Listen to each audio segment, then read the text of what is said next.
نحمده ونصلي على رسوله الكريم. أما بعد فأعوذ بالله من الشيطان الرجيم. بسم الله الرحمن الرحيم. الحمد لله رب العالمين. سورة الفاتحة مكية. دا سورت تا سورة فاتحة وی. د دې سورت د فارا ډېر نمونه دي او کثرت د اسماء دلالت کوي په عظمت او لویوالي د مسما باندې. یو نوم د نمونو د دې کې سورت نه هغه سوره فاتحه ده. سوره فاتحه ته ولې فاتحه وایي؟ وایي افتتاح الکتاب به، ځکه د الله پاک جل جلاله کتاب په همدغه صورت شروع شوی ده. دویم نوم د دې صورت هغه صورت حمد ده. معنا دا د الله پاک جل جلاله ثنا، د الله پاک جل وعلا شانه صفتونه په دې صورت کې بیانېږي، نو ځکه صورت الحمد ورته وایي. دریم دا صورت ته ام القرآن وایي. ام په معنا د اصل سره، دا د قرآن کریم بنیاد ده، دا د قرآن کریم مور ده، دا د قرآن کریم اصل ده. په دې معنا چې څومره بحثونه په قرآن کریم کې دي، څومره عجایب او غرایب باندې قرآن کریم مشتمل ده، همداسې هغه ټول احکام، هغه ټول شیان هغه په دې صورت کې هم وجود لري. او څلورم د دې صورت نوم سبع مثانی ده. سبع مثانی دا معنا چې دا و آیت ده او رښتیا سوره فاتحه و آیتونه لري. او مثانی په دې معنا سره ده چې یا د دې نزول مکرر واقع شوی ده، او یا د دې وجې نه چې دا په لمانځه کې بار بار تکراریږي، او یا دا دوه ځلې نازل شوی ده، یو ځل مکه معظمه کې او بل وارې مدینه منوره کې.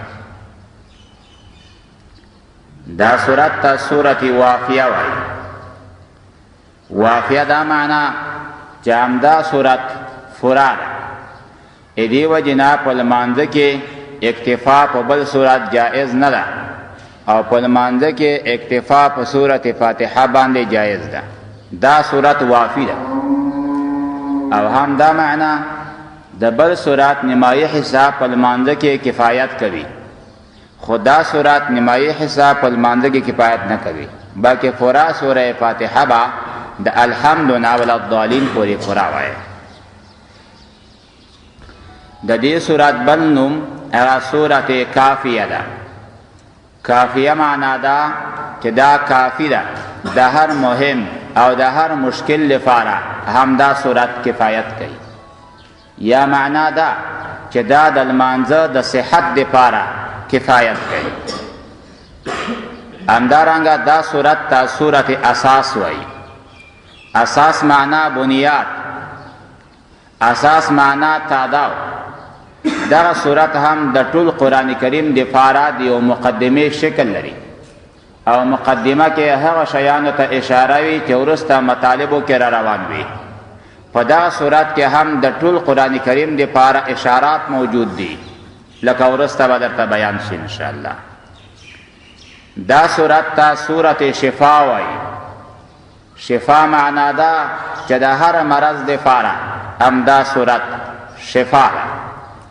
رسول الله صلی الله علیه وسلم فرمایي سوره فاتحه دا شفاء من کل داء، دا د هر مرض لپاره یو شفا ده. الله تعالی جل جلاله دې زموږ تاسو لپاره شفا وګرځوي. مشهور حدیث شریف کې هم راغلی ده چې صحابه کرام په یو کلي باندې تیرېدل، او بیا دغه کلي یو کس مریضو مار چې چلیو. بیا صحابه کرامو ته راغلل چې موږ ته د دې دم وکړه، هل منکم راق، تاسو کې دمونکی شته؟ صحابی حضرت عبدالرحمن بن عوف رضی الله تعالی عنه د هغه دم ورته وکړ، هغه ته الله تعالی جل جلاله صحت نصیب کو. رسول الله صلی الله علیه وسلم چې کله خبر شو د فرمایي چا ته خبر کړی وي چې دا دم ده، یقینا دا سوره فاتحه بغیر د مرګ نه د هر مرض لپاره شفا ده. همدارنګه دا سورت ته سورت صلات وایي. د دې وجې نه چې په لمانځه کې همدا سورت ویل کېږي او د لمانځه صحت بنا په قول د شافعي یا د لمانځه کمال دا موقوف دا تر دې سورته پورې. زمونږ تاسو مذهب باندې سورت فاتحه واجب ده، نه که چا سوره فاتحه ونه ویلې اگر چې لمونځ وشي سره د سجده سهو نه خو بیا په لمانځه کې نقصان پیدا شو او په نزد د امام شافعي رحمت الله علیه باندې لسره د لمونځ شوی نه ده. لا صلاة الا بفاتحة الكتاب، لمونځ بغیر د فاتحې نه صحیح نه ده. همدارنګه دې سورت ته سورت سوال وایي. سوال دا معنا چې په دې کې بنده سوال کوي د خپل رب نه. ورسته د 4 آیت نه وګورئ. اهدنا الصراط المستقیم صراط الذین انعمت علیهم.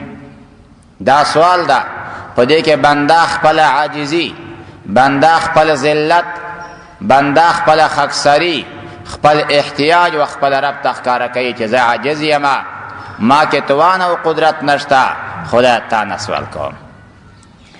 همدارنګه دې سورت ته سورت شکر وایي. بنده په دې کې د خپل رب شکرانه ادا کوي. څه وایي؟ الحمدلله رب العالمین.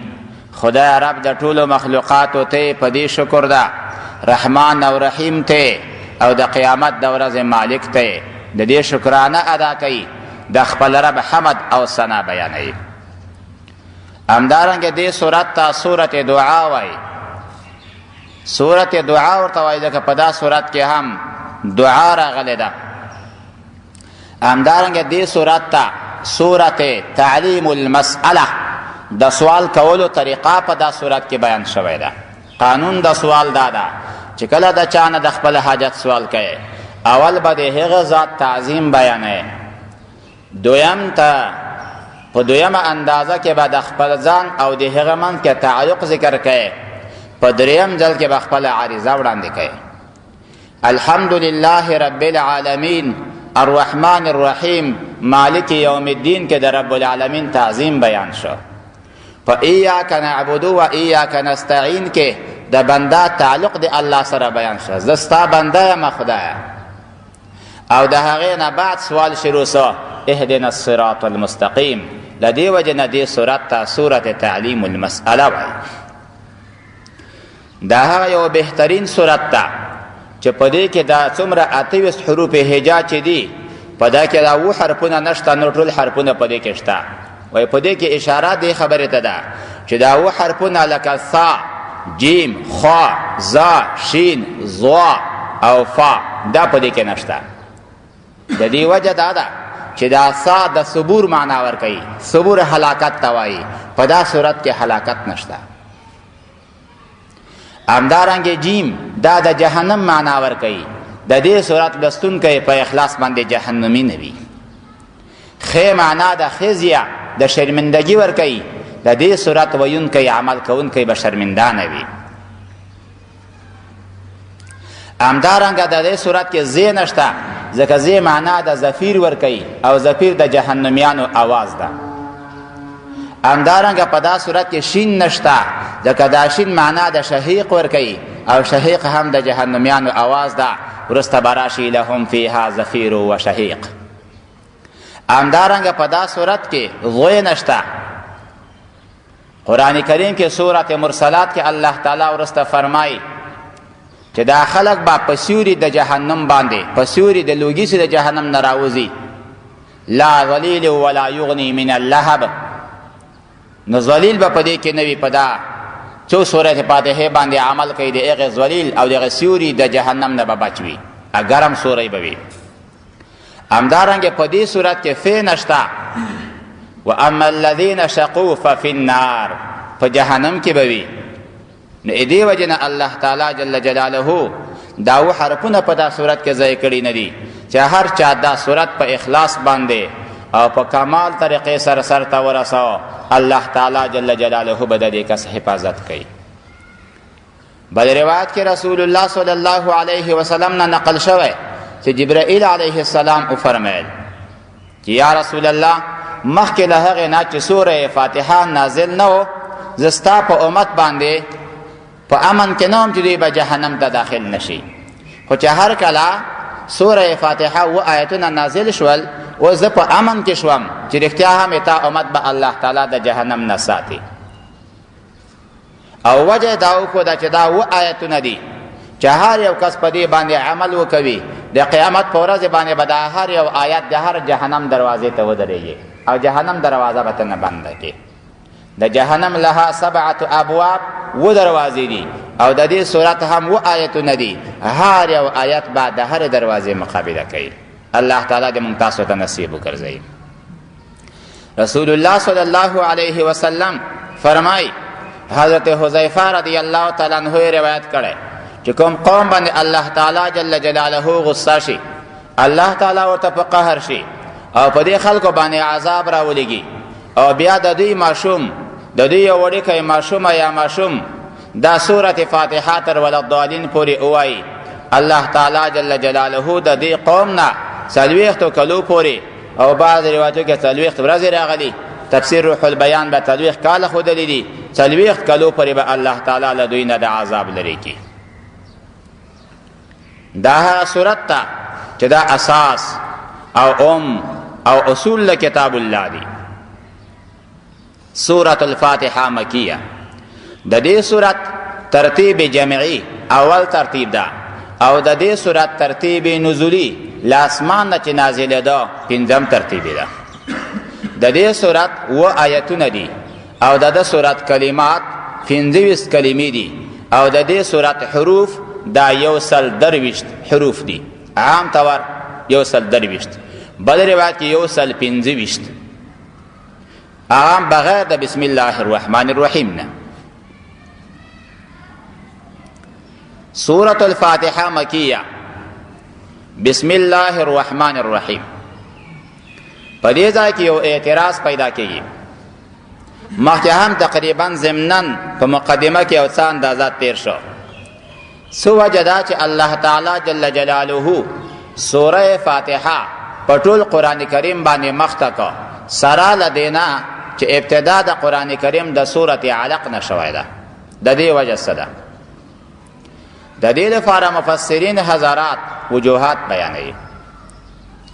یوه وجه دا بیانوي چې وجه دا ده سوره فاتحه اجمال ده او قرآن کریم تفصیل ده او قانون دا دا چې اجمال دا مقدم وي په تفصیل باندې، یا به عبارت دیگر سوره فاتحه دا متن ده او رستا قرآن کریم شرح ده او متن مقدم وي په شرح باندې. دویمه وجه ده چې کوم دلیل لرو چې دا اجمال ده او رستا قرآن کریم ورته تفصیل ده، دلیل قرآن کریم نه راخلو. ولقد آتیناک 7 من المثانی والقرآن العظیم. یقینا پیغمبر په تحقیق سره مونږ تاسو ته درکړی ده 7 آیتونه من المثانی چې بار بار تکراریږي، مراد لدینا فاتحه ده. والقرآن العظیم واو حرف عاطفه ده او قرآن عظیم معطوف ده، 7 مثانی معطوف علیه ده او ما بین ده معطوف او معطوف علیه کې مغایرت وي. معلومه شوه چې سوره فاتحه غیر ده د قرآن کریم نه. رسول الله صلی الله علیه وسلم فرمایلی دي ما ته الله تعالی جل جلاله داسې صورت راکو چې دا صورت نه په تورات کې نه په انجیل کې نه په زبور کې او نه په قرآن کې شته. معلومه ده چې سوره فاتحه دا د قرآن کریم نه خارج ده. دویمه وجه دا بیان کړی ده چې سوره فاتحه مشتمل ده په ټول قرآن کریم باندې. په دې معنا دا ټول قرآن کریم څومره آسمانی کتابونه چې الله تعالی جل جلاله نازل کړي دي په دې کې مطلبي 4 خبرې وي، که تورات او که انجیل او که زبور او که صحیفې وي، په دې کې مقصدی او مطلبی څلور خبرې وي. یو دی الله تعالی جل جلاله خالقیت، چې اے خلکو دا خبره ومنئ چې الله خالق ده، اے خلکو دا خبره زړه ته واچوئ چې الله پیدا کوونکی ده. دویمه دا خبره وه چې دا څومره نظام چې چلوي، د اسمانونو نظام، د ځمکو نظام، د هوا نظام، د اوبو نظام، د اور نظام، د حیواناتو نظام، د حشراتو نظام، د نباتاتو نظام، د مائعاتو نظام، دا نظام چلونکی، تربیه ورکونکی، فعالونکی د دې مخلوقاتو، دوام د دې مخلوقاتو، دا په تربیه الهی سره ده. دا تربیه چا ورکړې ده؟ الله تعالی جل جلاله ورکړې ده. دریمه خبره په ټولو مخکینی کتابونو کې دا بیان کېده چې برکت اچونکی، برکت والا ذات هغه هم الله تعالی جل وعلا شانه ده. او څلورم دا بیانېده چې ای قومه، وروسته له دې ژوند نه یو مرګ را روان ده او بیا قیامت را روان ده، او بیا به هر انسان ته د دنیا ښېګړې او بدګړې مطابق هغې ته بدله او جزا ورکولی شي. د حشر بیان، د قیامت بیان، دا څلور بیانونه په مخکینی کتابونو کې د الله تعالی جل جلاله پیغمبران ته فرمایلی و چې دا خپل امت ته بیان کوي. د ټولو اصلي مقصد دا څلورو خبرو بیانول و. همدغه څلور خبرې دا په قرآن کریم کې دي. د دې الف لام میم نه شروع تر سورت انعام پورې، دا هم ګورئ دا جزء هم په الحمدلله پیل شه سوره فاتحې نه تر سورت انعام پورې. د دې ځای نه هغه ځای پورې دا غالبا د خالقیت بیان ده. ضمناً به نور بیانونه هم ورکې وي، خو غالبه په دې کې د الله تعالی د خالقیت بیان ده چې الله خالق ده. وروسته د هغه نه بیا وایي الحمدلله الذي خلق السماوات والارض وجعل الظلمات والنور. بیا الحمدلله ده دویم جز شروع سو، جز د تربیت شروع سو. تربیه هم له طرفه د الله تعالی جل جلاله نه ده. هغې ځای نه شروع ده تر سورت کهف پورې. په دې کې غالب بیان، اکثریت بیان د تربیه نظام الهی ده، او اقلیت به نور بیانونه هم وي. هغه نه بعد بیا الحمدلله الذي، الحمدلله کې راځي، او بیا دا برکت بیان ده تر سورت سبع پورې. د سورت سبع نه نیولې تر والناس پورې د قیامت بیان شو. ټول قرآن کریم په څلورو برخو باندې وویشل سو. برخه د خالقیت د الحمد نه تر سورت انعام، او برخه د ربوبیت د سورت انعام تر سورت کهف، او برخه د برکت له سورت سبع کهف نه تر سورت سبع، او برخه د قیامت له سورت سبع نه تر والناس. همدغه څلور خبرې دا ځای شوی دی په سوره فاتحه کې. سوره فاتحه کې خالقیت شته، ربوبیت شته، برکت شته، قیامت شته. الحمد لله رب العالمین. الحمد لله لله یعنی الحمد للخالق. مراد وصف مشهوره ده. لكل فرعون موسى ای لكل مبتل محق. حمد ثابت الله تعالی جل جلاله لره. په دې کې اشاره وسوه خالقیت دی الله تعالی جل جلاله چې لایق د حمد هغه ذات ته چې تمام کائنات له عدم نه وجود ته راوستلی دی. په دویمه دې کې تقریبا سورت انعام پورې خبره ورسېده. رب العالمین د ټول عالم رب او نظام راوستونکی، په دې کې نظام چلونکی هم الله تعالی جل جلاله ده. دویم مضمون خلاص شو د سورت انعام نه تر سورت کهف پورې. دریم مضمون شروع سو الرحمن الرحیم. برکت اچونکی د الله تعالی جل جلاله په دنیا کې، او هم برکت اچونکی د په آخرت کې. د سورت کهف نه شروع تر سورت سبع ته درس ورسېدو. مالک یوم الدین. الله تعالی جل جلاله مالک د ورځې د قیامت ده. د قیامت مالک یوازې الله پاک جل جلاله ده. څلور بحثونه خلاص شول، قرآن کریم ختم شو، لا سورة فاتحه ختم شوی نه ده. اوس په سوره فاتحه کې ورسته تعلق بیانېږي. ایاک نعبد و ایاک نستعین، دې ته لب لباب وایي. د ټول آسماني کتابونو خلاصه قرآن کریم، د قرآن کریم خلاصه فاتحه، د سوره فاتحه خلاصه دا ټکی چې ایاک نعبد و ایاک نستعین. فادعوا الله مخلصین له الدین فاعبد الله مخلصا له الدین او ایاک نعبد و ایاک نستعین. دا هغه مهم ټکی ده په ټول قرآن کریم کې. او بیا هم دا څلور مضامین دا ټول په بسم الله الرحمن الرحیم کې دي.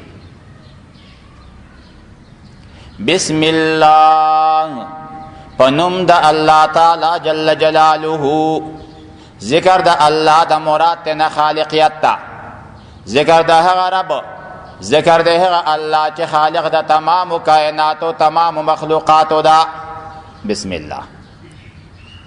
او دلته اگر چې لفظ د رب کې ظاهرا نشته خو ضمنا اشارتا شته.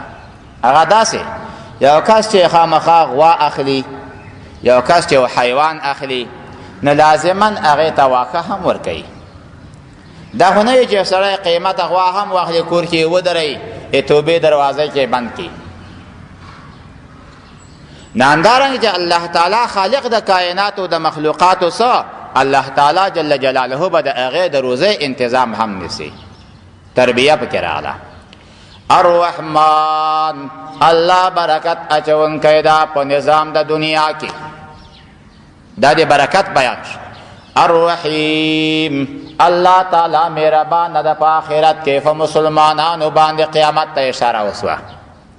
ټول قرآن کریم فاتحه ته راغی، ټوله فاتحه بسم الله الرحمن الرحیم ته راغی. او بیا ټول بسم الله الرحمن الرحیم دا په یو بی کې ځای شوی ده. پرون مو درته وویل چې بی کې الله تعالی د عجز د وجې نه سر کې راوړ. همدغه بی بسم الله دا بی لپاره د الصاق، لپاره د ملابست. په دې ځای کې زیاتره معنا ده الصاق راخلي، پیوستوالی مابین د الله او د خالق کې، پیوستوالی مابین د بنده او د مربی حقیقی چې الله پاک جل جلاله ده، پیوستوالی مابین د بنده او د برکت اچونکي ذات چې الله تعالی جل جلاله ده.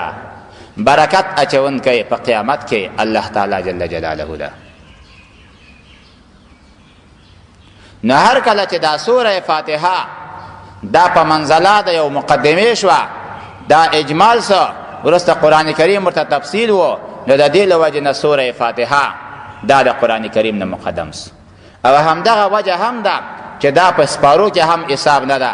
سپاره د الف لام میم نه شروع کیږي، دا د سپارو نه هم خارج سه. دغه دا د قرآن کریم نه علاوه ځان ته یو مستقل کتاب ده. امام شافعی رحمه الله فرمایي وایي که الله تعالی قرآن نه وای نازل کړی او فقط دا سوره فاتحه نازله وای، بس دا کافي و. دې کې دومره علوم الله تعالی یې ښي چې زمونږ تاسې مغزه فکرونه قلمونه منشیان له دې نه عاجز دي چې هغه بیان شي. بسم الله الرحمن الرحیم. بسم الله شروع په نامو د هغه ذات الذي جعل القرآن ناسخا للكتب السابقه، هغه الله چې ګرځولی د قرآن کریم نسخه کوونکی د مخکینیو کتابو لپاره.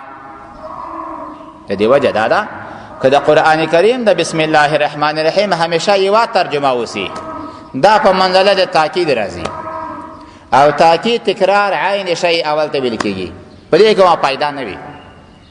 د دې وجه نه علامه شاه منصور دامت برکاتهم هغوی د خپل پلار نه دا ترجمه نقل کوله چې د هر بسم الله دپاره ځانګړې ترجمه کوله.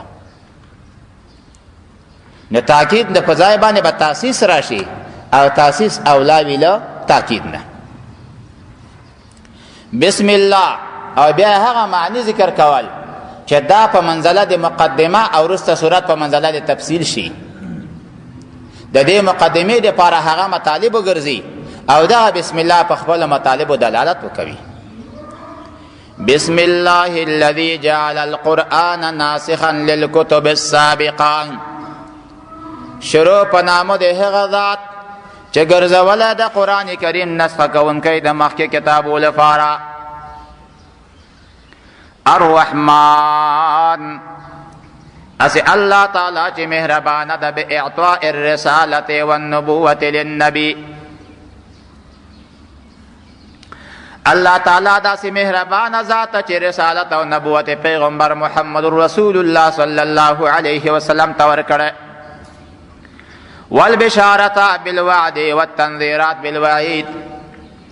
مسلمانو ته الله تعالی وعده د بشارت او د جنت ورکوي او کفارو ته الله تعالی وعیدونه د جهنم ذکر کوي. الرحیم اسی الله تعالی جل جلاله الرحیم علی المؤمنین باعطاء الایمان. الله داسې مهربان ذات چې مسلمان ته ایمان نصیب کو، مسلمان ته دا کلمه نصیب کړ چې لا اله الا الله محمد رسول الله. کلمه مونږ ته رب العالمین په ډېرې اسانۍ سره نصیب کو. کومه کلمه چې ډېرې خوارۍ تکلیف سره خپل تر ابو طالب ته وړاندې کو، خو ابو طالب کلمه قبوله نه کړه، له دنیا نه بې ایمانه لاړ او رسول الله صلی الله علیه وسلم په دې باندې خفه شو او دې امت مسلمه ته رب العالمین دا کلمه نصیب کړې ده چې لا اله الا الله محمد رسول الله. بسم الله شروع په نامو د هغه ذات چې واجب الوجود ده، خالق د ټولو اسبابو ده، خالق د ټولو کائناتو ده، خالق د اسبابو د کتاب ده، خالق د اسبابو د ترجمې ده، خالق د اسبابو الله پاک ده. الرحمن اسی الله چې مهربان ده په بقا د اسبابو باندې، په دوام د اسبابو باندې. الرحیم اسی الله چې مهربان ده په مرتب کولو د نتیجې د خیر په دې قرآن باندې، چې موږ دا امید لرو چې ای رب کریم او رحیمه موږ ته د دې قرآن په واسطه او وسیله باندې سعادت ابدي را په نصیب کې. دا زموږ اصلي مقصد ده. بسم الله شروع په نامو د الله تعالی چې واجب الوجود ذات ده، منزه ده له هر عیب او نقصان نه، لا شریک او بې مثال ذات ده، لم یلد ولم یولد ذات ده، نه څوک له ده فیدا دي نه دی له چا نه فیدا ده. الرحمن اسی الله چې مهربانه ده چې هر څه سوال ته نه کوي درکوي خفه کېږي نه. الرحمن اسی مهربانه ذات په عام مهربانه سره د الله دنیا کائنات ټول الله تعالی مسلمان او کافر ته ورکړي دي. روزي ټولو خلکو ته ورکوي، باران ټولو باندې وروي، اوبه ټولو ته ورکوي، هواګانې ټولو ته ورکوي. لیکن یاد ساتئ څومره کفار چې دنیا کې ژوند تېري دا د مسلمان د روی نه ده. دا د دې کلمې برکت ته چې لا اله الا الله محمد رسول الله. سرداری دو جهان فرمائی تر څو پورې به قیامت ناراضي، تر هغې پورې چې دنیا کې یو کس هم موجود وي او دی وایي چې الله الله، او چې کله د دنیا نه د الله ویونکی ختم شي په ورځ باندې به سمدستي قیامت راځي. د دنیا روح هغه دا کلمه د الله ده. الرحمن اسی مهربانه چې مهربانه ده په رحمت عامه سره په ټولو کائناتو، په ټولو مسلمانانو، په ټولو حیواناتو، په ټولو حشراتو، په ټولو مرغانو باندې. الرحیم اسی الله چې مهربانه ده په آخرت کې صرف مسلمانانو باندې جنتونو او نعمتونو ورکوي، مهربانه نه ده په کفارو باندې بلکې هغوی جهنم ته لیږي. الله دې زموږ تاسو حفاظت نصیب کړي. بسم الله الرحمن الرحیم خلاصه معنی بسم الله شروع په نام دی الله تعالی جل جلاله باندې کوم. الرحمن چې ډیر زیات رحم والا ده، ډیر زیات مهربانه ده. الرحیم نهایت رحم والا دا مهربانی والا دا. دواړه صيغه د مبالغه دي، البته مبالغه پر رحمان کې د رحیم نه زیاته ده. الحمدلله حصه اول تراغلو په دې الحمدلله کې الف لام ده. او تاسو الف لام به داسې زده کړئ په دا کافیه کې او په دا جامع کې په هدایت النحو کې خبره طریقې سره. الف لام باره کې دلته دوه قولونه راغلي دي. یو قول دا ده چې دا الف لام استغراقي ده، یو قول دا ده چې دا الف لام په دې ځای کې عهدي خارجي ده. عبدالغفور هندي رحمت الله تعالی علیه فرمای الف لام استغراقی ده، او سید زاهد هروی رحمت الله تعالی علیه فرمای دا الف لام عهد خارجی ده. د دوالو سره جنجال شو، مسئله راغله اصولینو ته چې تاسو مونږ منځ کې فیصله وکړئ.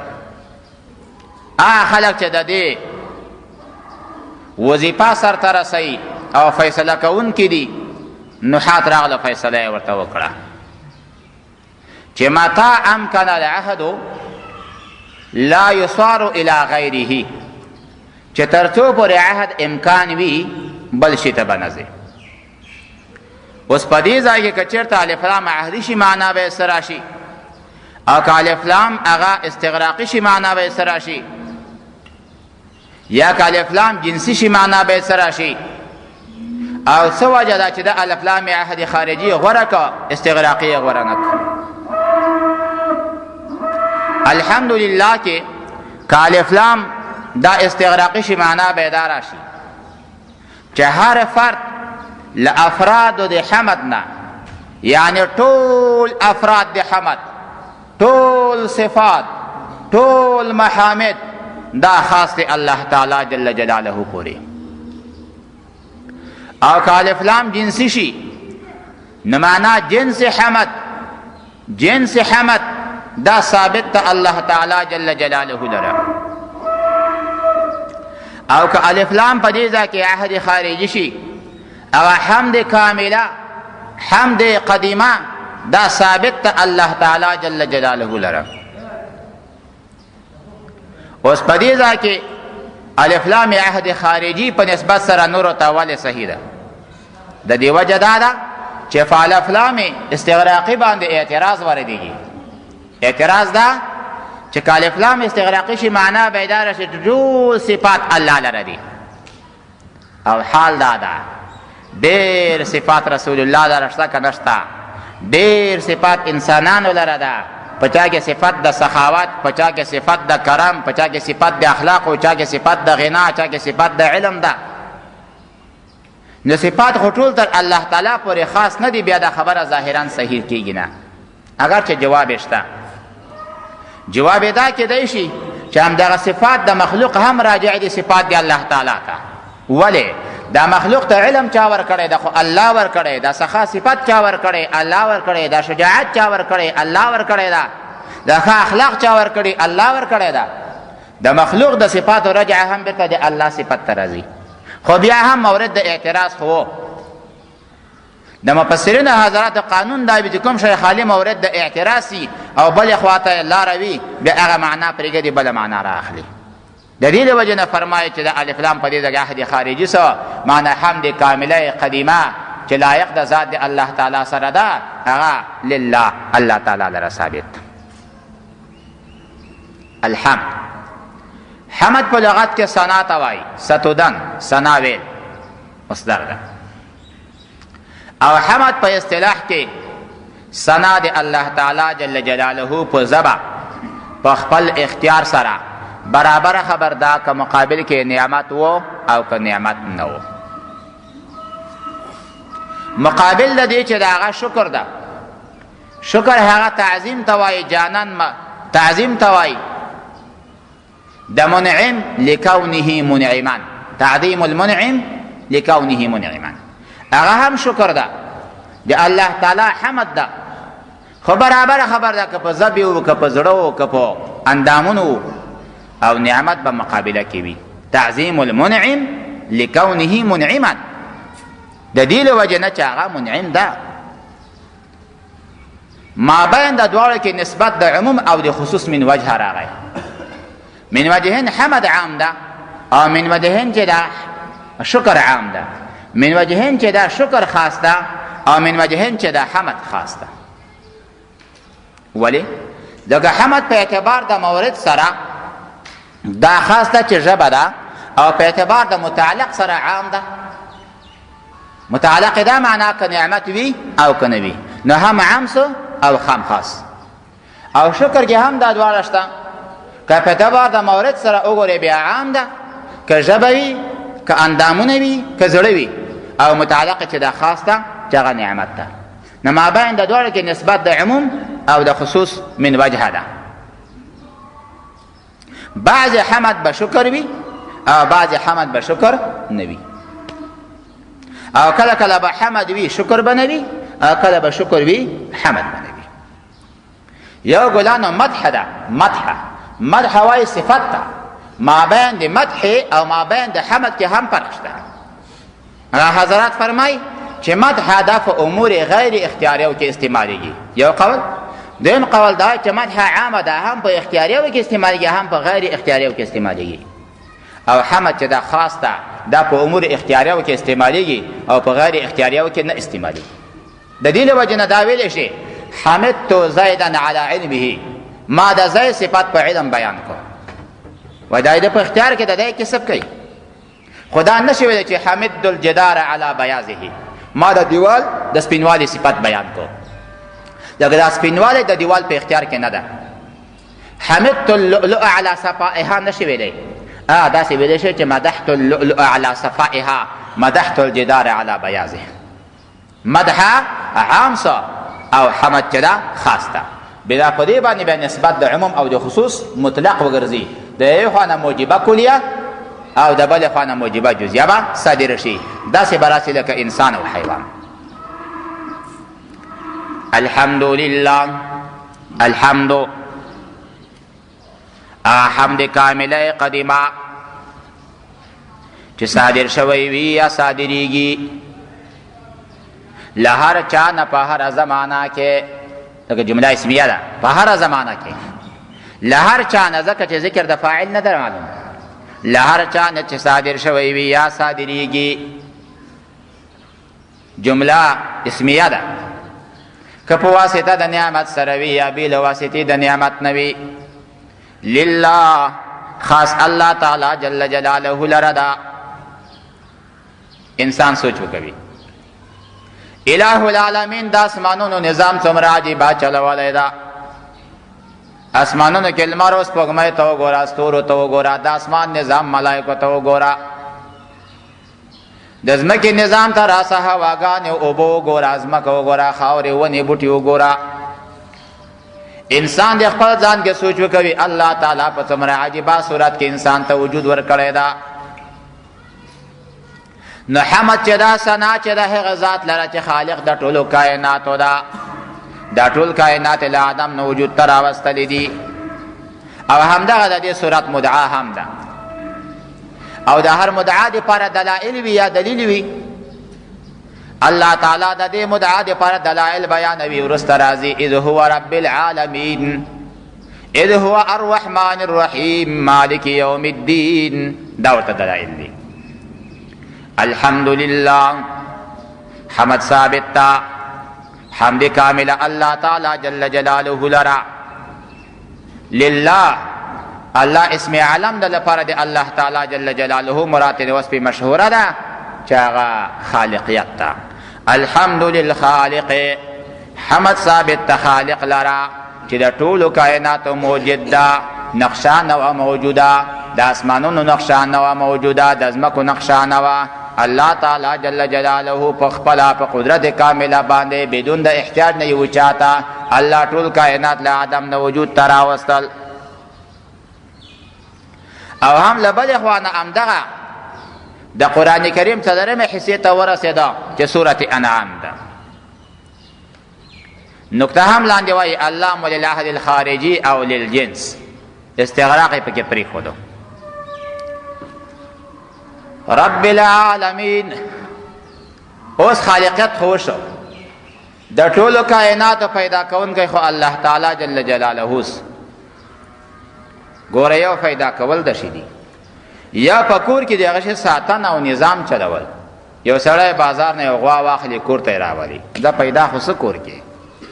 اوس په کور کې د نظام د اوبو، نظام د وښو، نظام د شفتل روانول، دا هم یو نظام غواړي.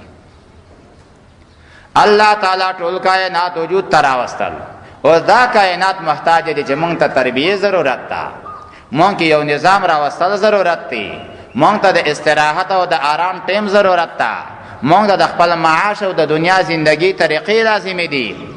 دا طریقه پکې چا راوسته؟ الله.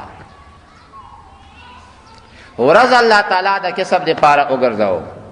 په دا اوس حالات چې وګرځئ ډېر کم خلک به وي چې هغه ویده وي، ډېر کم به وي، خو زیاتره خلک ویښ دي. باقي په سلو کې دغه 98% ویښ دي، 2 کسان کې ویده وي.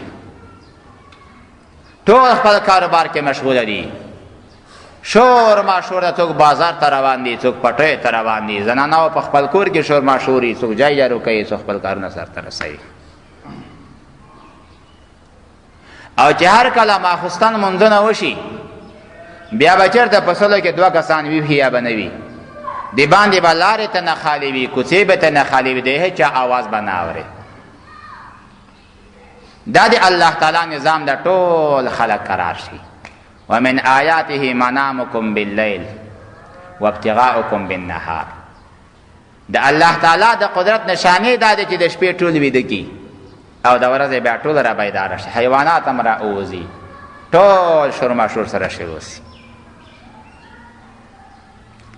رب العالمین دا رب دا ساتونکی دا، فالونکی دا، فالنه تربیه ورکول. رب دا یا صفت مشابه ده یا مصدر ده.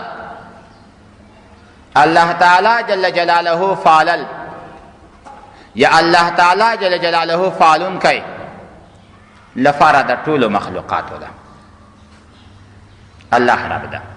دا رب چې کله بدون د اضافت نه ذکر شي بیا خاص تر الله تعالی جل جلاله پورې ده، په بل چا باندې اطلاق جائز نه ده. او که چېرته اضافت بل چاته وسي بیا اطلاق په بل چا باندې هم جایز ده. رب الدار، رب السیاره، رب الکتاب، د کتاب چختن، د کور چختن، بیا رب اطلاق په صحیح ده، خو بغیر د اضافت نه دا رب د الله تعالی دپاره خاص ده، په بل چا باندې اطلاق صحیح نه ده. دا اول دلیل د خپل مدعا دپاره چې الحمدلله. حمد او صفت دا ولی الله تعالی جل جلاله لردی. دا دلیل ده. دلیل اول اذ هو رب العالمین. د دې وجه دا ده چې همدغه الله تعالی جل جلاله رب العالمین دا رب د ټول عالم ده، رب د ټولو کائناتو ده، رب د ټولو مخلوقاتو ده، د ټولو رب الله پاک جل جلاله ده، بل څوک نه ده. عالمین جمع دی عالم ده. عالم بخپل هم جمع ده، خو لا مفرد له من لفظه، بخپل لفظ کې مفرد نه لري. او عالم ویل کېږي ما سوى الله، الله نه بغیر ټولو ته عالم ویل کېږي. څومره کائنات چې یا په نظر راځي یا نه، که علوي دي که سفلوي دي، که جوي دي که غیر جوي دي، دا ټول کائنات رب الله تعالی دا او دا ټول کائنات ورته عالم دی. رب العالمین، رب د ټول عالم ده. مونږ داسې مشهوره دا وایو چې 4 قسمه عالم الله پیدا کړی ده. چې یو حیوانات دي کوم شیان چې ژوند لري، یو نباتات دي کوم شیان چې دا شینوالی لري، یو جمادات دي لکه دا غرونه او تیږې، یو مائعات دي لکه ګبین او اوبه او شیدې او دا شیان ذخیرې د تیلو وغیره. لیکن مفسرین حضراتو په دې کې تحقیق کړی ده چې عالم څومره ده، څومره قسمونه لري. بعض حضرات فرمایي چې 40,000 علم الله تعالی جل جلاله پیدا کړی ده. او بعض حضرات فرمایي چې اتل الزرع علما الله پاک جل جلاله پیدا کړی دا اتل الزرع علما. او بعض حضرات فرمای چې لا يعلم تأويله الا الله وما يعلم جنود ربك الا هو. دا د الله لخر دي، د الله تعالی په لخر باندې خدای تعالی خبر ده، په دې باندې مونږ نه یو خبر. او بیا فرمایي چې د دنیا دغه عالم په نسبت سره ټول عالم ته داسې مثال لري لکه یو لویه دښته کې چې واښه مګی څوک ودرئ. دا څومره انسانان چې تیر شوي دي او تیریږي، دا په نسبت سره ټول عالم ته د یو خیمې مثال لري. وما يعلم جنود ربك الا هو. د الله تعالی په لښکرو باندې خدای خبر ده، په دې موږ نه پوهېږو. البته یو حدیث شریف کې رسول الله صلی الله علیه وسلم نه ذکر شوی دی. امام ضحاک فرمایلی چې 380 علمه الله تعالی پیدا کړي دي، وایي په دې کې دا 300 چې دا لوس دي بلکل خپل خالق نه پیژني، د جهنم والا خلق دي. حضرت ابي هريره رضی الله تعالی عنہ فرمایي چې حضرت رسول الله صلی الله علیه وسلم فرمایلی دي چې الله تعالی جل جلاله 4 قسمه مخلوق پیدا کړی، یو ملائکه، یو جنیات شیطانان، او بل انسان، او بل پریان. ملائکه، شیطان، انسان، پریان. بیا دا ټول 10 برخې کړل. دا 9 برخې ملائکه دي، یوه برخه په دا 10 کې دا انسان او پریان او شیطان ده. بیا دا یوه برخه بیا په 9 برخو تقسیم کړي. دا 9 برخې دا شیطانان دي، یوه برخه انسان او پریان ده. او بیا دا یوه برخه بیا په 10 برخو تقسیم شوی.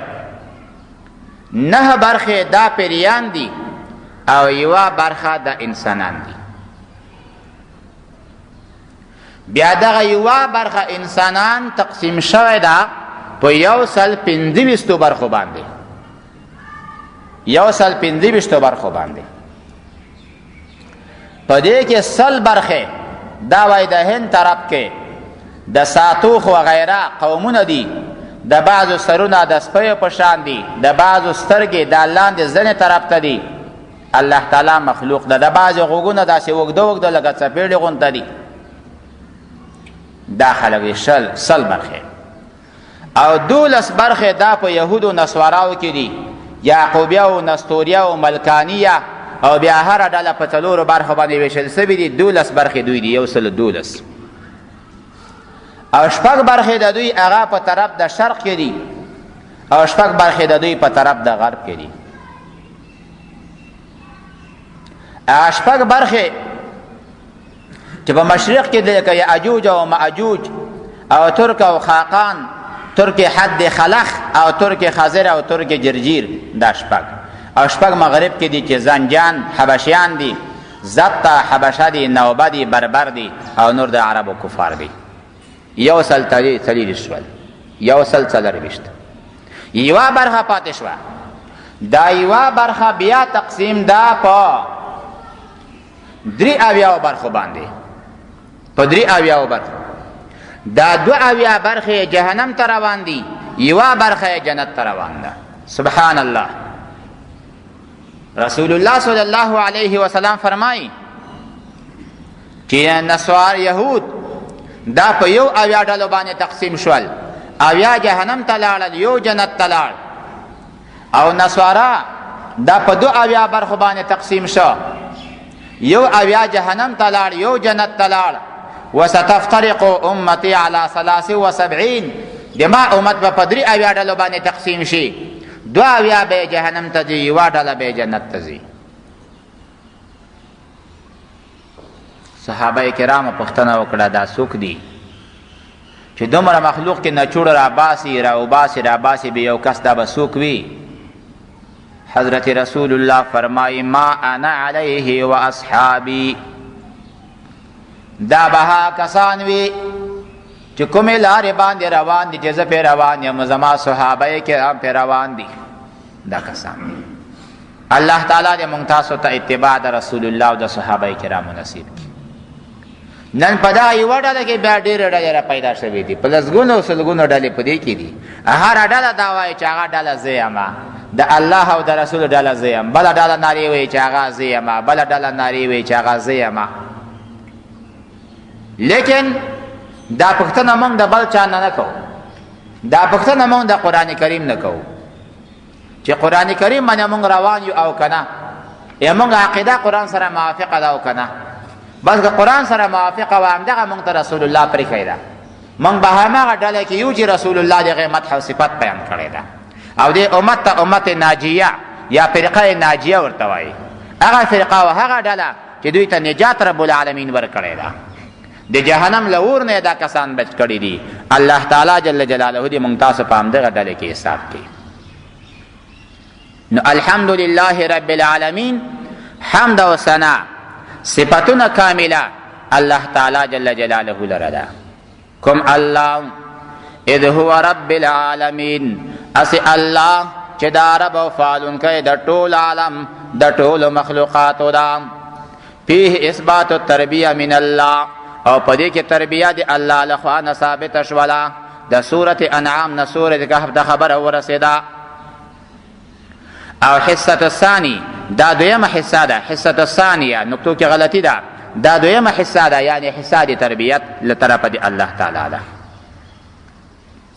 اذ هو رب العالمین، امدغه الله تعالی رب د ټولو کائناتو ده. هیڅوک ته نه یریږي نه، د هیچا روزي ته نه یریږي نه، د هیچا حالت ته نه یریږي نه. انه لیرا النملة السوداء على الصخرة السماء في الليلة الظلماء. الله غزاتا چې د تور میږي په اراده باندې عاجز ده، د هغې هغه د خپو اواز اوري، او په یو ښوی تورې تیږې باندې هم چې روانه وي، او په تورې شپې باندې وي. الله تعالی په ټولو حالاتو باندې خبردار ده. الله ظاهر ده، الله باطن ده، الله اول ده، الله آخر ده. الله اول ده مخکې له ده نه څه نشته، الله آخر ده الله نه وروسته څه نشته، الله ظاهر ده الله نه پورته څه نشته، الله باطن ده الله نه لاندې څه نشته. هو الاول والآخر والظاهر والباطن، الله اول او آخر او ظاهر او باطن ذات، وهو على كل شيء قدير. الله تعالی پارشی باندې قدرت والا ده. الرحمن الرحیم، دا دریمه حصہ شروع شوه چې الله پاک جل جلاله مهربان ذات ته، برکت اچونکی ذات ته. کچیرته بسم الله الرحمن الرحیم د دې صورت نه جز شي، نو بیا تکرار هم راغی. دا هم یو دلیل ده د دې خبرې چې بسم الله د سورة فاتحې نه جز نه ده. که جز شي نو خو اوس هم رحمان الرحیم وویلې، بیا رحمان الرحیم د کوم حاجت و؟ او کوم کسان چې جز بولي، بیا مابین د دواړو کې یو محض ادنا فرق ثابتوي چې اول رحمان الرحیم په اعتبار د ذات سره دی، او دا رحمان الرحیم په اعتبار د صفت سره ده. دا یو ادنا فرق ده په اعتبار د حیثیت سره، یو تغایر ذاتی نه بلکې تغایر اعتباری ده، مقید ده په قید حیثیت. الله تعالی هغه ذات ته الرحمن مهربان ذات ته، عام مهربانه ده. عام مهربانه ده معنا چې په دنیا کې څومره کائنات دي، په دنیا کې که ټولو نه وړوکی مخلوق ده، که منګس ده که مچ ده، الله تعالی جل جلاله په دوی هم مهربانه ده. که انسانان دي که پیریان دي که شیطانان دي که کفار دي که مسلمانان دي، په ټولو باندې دا رحمت عام ده. ذنون مصری رحمت الله تعالی علیه یو واقعه ذکر کړې ده. وای دریاب کې کشتۍ کې سپوروم چې ګورم یو چونګښه ده، دې په سر باندې لړم ناسته. دا چونګښه زغلی زغلی زم پسې روان یم کشتۍ کې یم، د الله پاک دی عجیب مخلوق تماشا کوم، دریاب نه یې پورې کو. هلته چې زه مو ورغلم ورته ګورم چې ګورم یو سړی ویده ده، خو د ویده څنګ ته یو غټ ښامار را روان ده، غواړي چې به دا سړي باندې حمله وکوي. سړی خو هسې ویده ده. د الله عجیب مخلوق ته اوس وګوره، چونګښه لاړه چې څنګه دغه دریاب ژۍ ته ورسېده او لړم یې کوز کړ. لړم لاړه په دا سړي اټک ولګاوه. سړی له خوبه راویښ کړ، سړي منډې کړې. لړم او د مار سره جنګ شول، الله تعالی دواړه ختم کړل. وایي ما سوچ وکړ چې الله څومره مهربانه ذات یې چې تا له کوم ځای نه لړم په واسطه د یو چونګښې باندې له دریاب نه راپورې کوه، بیا راځي سړي ته ټک ورکوي، هغه ویښ کړي، هغه وتښتي او بیا د لړم او مار منځ کې جنګ پیدا کېږي، دواړه سره ختمېږي. څومره مهربانه ذات یې. دا خو د سړي په شی صورت کې په ذهن کې هم نه موجود. مهربانه ذات په ټولو حیواناتو دننه هغه الله تعالی په غارونو کې هر څه ته خپله دانه خپله اوبه رسوي، هر چا ته خپله روزي ور. سبحان الذي، پاکي هغه ذات لره ده چې تمام عالم ته روزي ورکړې، ولم ینس احد، او هیڅوک یې هېر کړي نه دي. که انسان سوچ وکوي دا څومره د الله مخلوقات، انسانان څومره دي، بیا هر غرمه، هر گیز، هر بیګا ډوډۍ دي، مړۍ دي. خو دی د حیواناتو څومره روزۍ دي، هغې ته الله تعالی ورکوي. یو صاحب فرمای چې وای ما بغلا کوله، لارې مې شکولې. یو ورځ په دا لاره کې روان یم چې ګورم یو مار ده، دا په ونه کې ناست ده. زه ته راوډار شوم، منګور ده. خو چې ورغلم ګورم چې هغه د حرکت نه غورځېده دی، هغه چېرې تللی نه شي، چا ته ضرر نه شي رسولی. نو وایي چې ګورم یوه مرغۍ راغله او دانه یې راوړه د منګور او د غار ته، دغه مار ته یې په دغه ونې کې کېښودله. مار د هغې په خوراک باندې شروع وکړه. وایي ما ته غیرت راغی چې ای غافله، الله هغه ذات ته چې هغه عاجز مار ته په ونه کې دننه روزي ورکوي، مرغان یې ورته راوړي، ته خو د الله بنده یې، الله تعالی نه به ته کله یېرېږې؟ الله به تا ته ولې روزي نه درکوي؟ وایي همدغه زما د توبې لپاره ذریعه او وسیله وګرځېده. ما الله تعالی ته توبه ویستله او وروسته مې د هغه کار نه انکار وکړ. الله تعالی ما ته روزي پراخه کړه. الله داسې یو عجیب مهربانه ذات په تمامو کائناتو باندې. الرحمن اسی الله چې مهربانه ده په دنیا کې په رحمت عام سره، الرحیم اسی الله چې مهربانه ده په آخرت کې په رحمت خاص سره. دا درېمه حصہ د سورة کهف دا تر سورة سبع پورې خبره ورسېده. څلورم مالک یوم الدین. مالک ملک. مالک معنا چښتن ده، یوم الدین د ورځې د قیامت. دا څلورمه حصہ شوه. او که مالک شي دا به ښه وي. وجه ده مالک چښتن ته وایي، دا مالک د جزئیاتو وي. ملک بادشاہ ته وایي. بادشاہ هغه چا ته وایي ملک الملوک چې د بادشاہ نه بادشاہ وي. او د قرآن کریم تعظیم پکار ده. تعظیم په دې کې را چې مالک یوم الدین، الله تعالی جل جلاله هغه بادشاہ ده د ورځې د قیامت، عام بادشاہ ده، د تمامو بادشاهانو بادشاہ ده الله پاک جل جلاله. حضرت ابی عبدالله محمد بن شجاع سلجی فرمایی چې زما عادت بداو چې بابا مالک یوم الدین لوستو. بعضو ادیبانو عربانو راته ویل چې ته ولې داسې کوې، خپل عادت پرېږده، داسې ووایه چې مالک یوم الدین.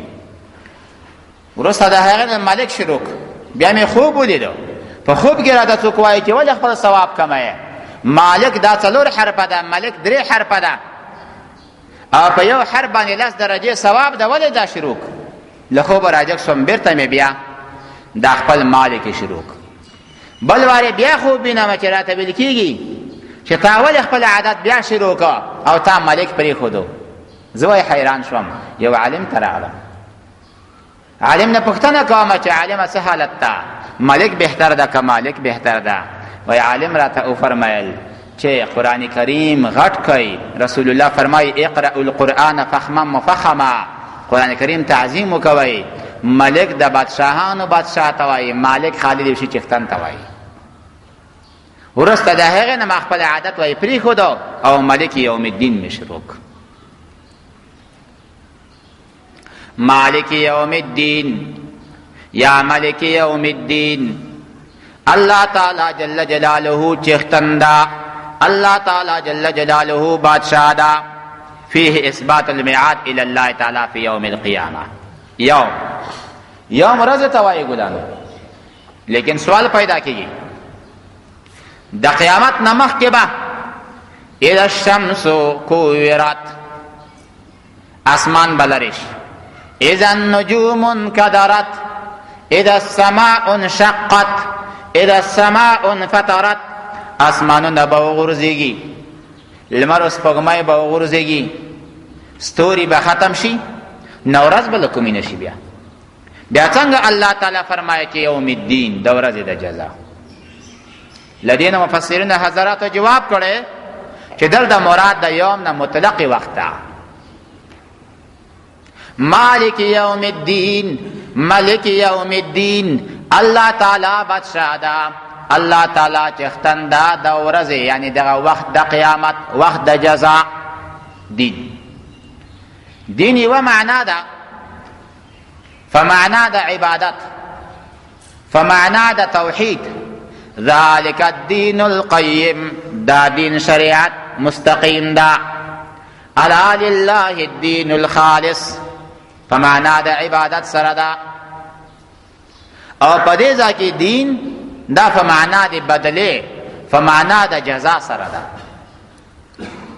په دې ځای کې یو سوال پیدا کیږي چې الله تعالی جل جلاله خو صرف د قیامت مالک نه ده، الله تعالی خو د دنیا مالک هم ده. له اول نه تر اخره پورې که آسماني نظام ده که سفلوي نظام ده، ټول د الله په قدرت کې دي. بیا دې تخصیص ته څه حاجت ته چې مالک یوم الدین الله د قیامت د ورځې مالک ده؟ الله خو د ټولو مالک ده. مفسرین حضرات جواب فرمایلی چې وجه دا ده، دنیا کې ډېر کسان دعوې لري موږ د دې ځمکې مالکان یو، موږ د دې دولت مالکان یو. فرعون هم دعوا درلودله، نمرود هم دعوا درلودله، عادیان و سمودیان هم دعوې درلودلې، هغې نه ما بعد زورورو خلکو هم دعوې درلودلې. ظاهري بادشاهان هم وایي موږ د دې ځمکې مالکان یو. لیکن د قیامت ورځ به هغه ورځ وي چې هیڅوک به دا خبره هم نه کوي چې زه د دې ځمکې مالک یم، چې زه د دې ځمکې بادشاه یم. دا خبره به هم څوک نه کوي، که فرعون دا، که نمرود دا، که شداد دا، که هامان دا، که قارون دا، که موجوده فرعونیان دي، دا ټول به عاجزه وي چې بس هیڅ هم نشته. وخشعت الاصوات للرحمن فلا تسمع الا همسا، ټول اوازونه به الله د پاره عاجز شي، بغیر د خپو د اواز نه بل څه اواز به نشي اورېدلی، بل به نه اورې. الله تعالی به آواز کوي این المتکبرون، این الجبارون، این الملوک. بادشاهان تشول، کبرجنان تشول، ظالمان تشول چې مسلمانانو ظلمونه کول، په مسلمانانو یې جبرونه کول تشول.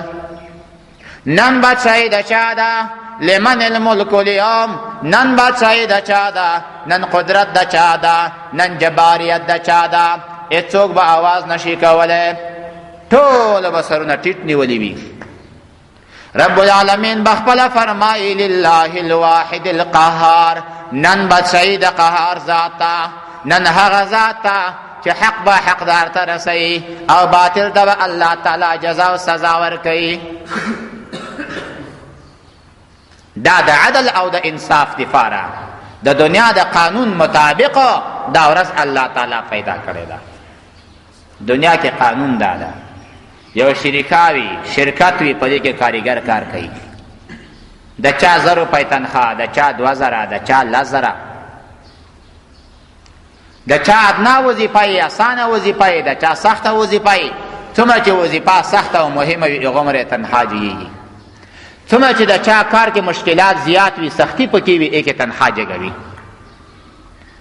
او که ته ورشې ورته وایې چې دا کار پرېږده څه دې ځان ستړی کړی وظیفه پرېږده دی به درته وایي چې ته خو مې دښمن یې ته خو مې دوست نه یې که نه ته ما له شریکې نه وباسې حاله تا خو تکلیف نه پیلورېږي زحمتونه وباسې شپه ورځ بېخوبۍ کوي دا وجه څه ده وجه دا ده چې هغه سړی سبا ته یو فکر لري چې که ما باندې ډېر تکلیفونه تېرېږي خو سبا ته زما ټول تکلیفونه د معاش په اخیستلو باندې ختم شي چې څنګه ما ته تنخوا راکړي معاش راکړي زما ټول تکلیفونه ختم شي زړه مې خوشحاله سي دا د دنیا قانون ده همداسې دنیا کې انسانان اعمال کوي څوک لږ عمل کوي څوک زیات عمل کوي څوک کم مشقت کوي څوک زیات مشقت کوي څوک هغه د لوږې نه ورخطاوي څوک د جامو نه ورخطاوي څوک په جامو په خوراکونو باندې لوبې کوي څوک عبادت معنا پیژني او څوک یې نه پیژني څوک د الله عبادت کوي څوک یې نه کوي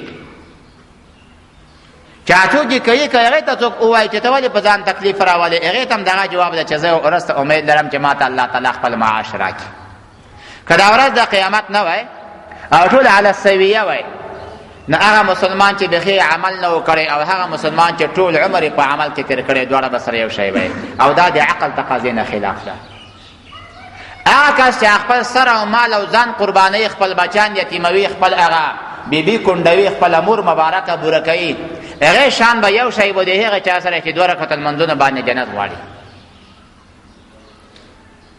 لیکن دنیا کې چې څومره ته زیات محنت کوي په دا شرکه کې الله تعالی به تا ته هماغسې بدله درکوي چې څومره تا قرباني زیاتوله هغومره به تا ته الله ځای مقرب درکوي نږدې ځای به درکوي همدغه وجه ده چې کوم کسان الله ته نږدې کېږي هغوی امتحانونه سختېږي هغوی باندې تکلیفونه زیات راځي رسول الله فرمایي صلی الله علیه وسلم اشد الناس بلاء الانبیاء تر ټولو سختترین تکلیفات او زحمتونه په انبیاو راځي ولې انبیا د الله تعالی مقرب مخلوق ده هغې نه وروسته ثم العلماء ثم فثم وروسته همداسې قیاسوه څومره چې خلک الله ته نږدې کېږي په دې تکلیفونه زیات راځي او چې تکلیف څومره زیات شو هغومره د دې اجرت زیاتېږي د ده د آخرت اجر زیاتېږي لکه د شریکې چښتن چې هغه چا ته چې څومره تکلیف پې زیات راولي هغومره اجرت زیاتوي ورته له دې نه ثابت چې دنیا کې یو حساب و کتاب روان ده کال بعد نیم کال بعد معاشونه ورکوي تنخواه یې ورکوي حسابه یې کوي چا ته انعام ورکوي چې تا ښه کار کړی ده او چا ته سزا ورکوي بندیخانې ته یې لېږي خپل حاکم بندیخانې ته لېږي خپل اجیر او مزدور بندیخانې ته لېږي چې تا ښه وظیفه سرته رسولې نه ده همداسې د قیامت ورځ ده الله تعالی به ټول بندګان را حاضر کړي چا ته به دا شاباسۍ ورکړي پلانه د پلانې زوی دنیا کې کامیاب بس خپله وظیفه سرته ورسوله او دا جنتي د بوی ځای جنت ته دې نه وروسته په دې باندې خفګان نشته دی انعام د دنیا والو تر مخ یې ښکاره کوي په خلاص باندې عملنامه ورکړي او مخ مبارک تک سپین شي الله تعالی دې موږ تاسو ته نصیب او د چا د دنیا خپله وظیفه سرته نه ده رسولې خپله وظیفه اجرا کړې نه ده خیانت یې کړی د خپل ځان سره په ورځ د قیامت کې چې قبر نه راوچتېږي مخونه به یې تک تور وي عملنامه په چپ لاس باندې ورته نصیب شي او آواز به وشي پلانه د پلانې زوی ناکامه شو خفا شو دې نه وروسته خوشحالېدل په ده باندې حرام دي یو کس وظیفه سرته رسولې وه هغه کامیابۍ ته لاړ بل وظیفه سرته رسولې نه وه دی جهنم ته لاړ دنیا کې قانون دغه ده شریکې والا 2 میاشتې چاته غږ نه کوي 5 میاشتې خو چې کال پوره شي ته راشه ته خپله وظیفه راوړه چې خپل حساب ټیک نه وي کړی بس ته لرې شوې نوره بس ځه تا کار خلاصه تا وظیفه سرته ونه رسوله حتی په دې خیانت زیات و ډارې کې بندیخانې ته لېږي ته بندي شوې نوره وایي تا خپله وظیفه نه ده رسولې مونږ ټول لیاقت د بندیخانې لرو ځکه مونږ د الله طاعت کما حقه نه ده کړی خدا د الله رحم ده چې مونږ نه بندیان وي دنیا قانون خدا و چې بندیخانې ته یې غورځوي ځکه مجرمي خپله وظیفه یې سرته نه یې رسولې مونږ د الله حکم سرته نه ده رسولی الله تعالی مونږ د عبادت دپاره پیدا کړي مونږ دنیا طرف ته کش کوو وایي شیطان روزانه راځي دا دنیا په لاس کې خلکو ته نیسي دنیاوالو ته آواز کوي ای خلکو داسې کش شته چې داسې څه واخلي چې ضرر شته نفع یې نشته او دنیاوال ورته وایي یاره و مونږ یې اخلو وای ګوره بیا درته وایم چې ضرر شته نفع نشته خفګان شته خوشحالي نشته. وای چې اخلي وای خازه خرڅون کایم زه خرڅوم خو خبر یاستئ؟ وای نه. وای ما دا شی په روپیو نه ده اخیستی، ما په دینارو درهم نه ده راخیستی، ما د الله په قهر، ما د الله په غضب او پسې د رحمۍ قطع کولو او په ناامیدۍ د خدای تعالی رحم نه ما په دې څلورو شیانو راخیستی ده. وای دنیاوال ورته وایي چې هېڅ پروا نه کوي، خیر دا څلور واړه به درکړو موږ هم د الله قهر او لعنت، د الله غضب او غصه او د رحمۍ قطع کول دا مونږ غواړو بس. شیطان ورته وایي چې لږ ګټه هم غواړم که نه، دغه سرمایه شوه لږ ګټه هم راکوئ. وایي څه ګټه غواړئ؟ وایي ګټه مې دا ده چې تاسو به زړه د دنیا سره لګوئ، زړه چې دا دنیا هم په دا زړه کې داسې راتاو شي چې بلکل په زړه کې بل څه ځای نه شي. وایي بس بلکل صحیح ده، ته مونږ ته راکړه مونږ به زړه ورسره ولګوو. بس شیطان دا ورکړي چې خدای مو تباه کړه، څومره بېکاره تجارت مو وکړو. شیطان بیرته په دوی بارې خاندي. نه مالک یوم الدین الله تعالی جل جلاله د قیامت د ورځې مالک ده. الله تعالی په دا ورځ باندې حساب او کتاب د مخلوقاتو سره کوي. که د چا عمل نیک وي من یعمل مثقال ذرة خیرا یره ومن یعمل مثقال ذرة شر یره. که چا نیک عمل کړي یو ذره هم ضایع به نه وي، او که چا بد عمل یوه ذره کړي دا به هم ضایع نه وي. مالک یوم الدین الله تعالی جل جلاله چې ختن ده د ورځې د قیامت تر دې ځایه پورې بیان د قیامت هم وشو، د سورې سبأ نه والناس ته خبره ورسېده.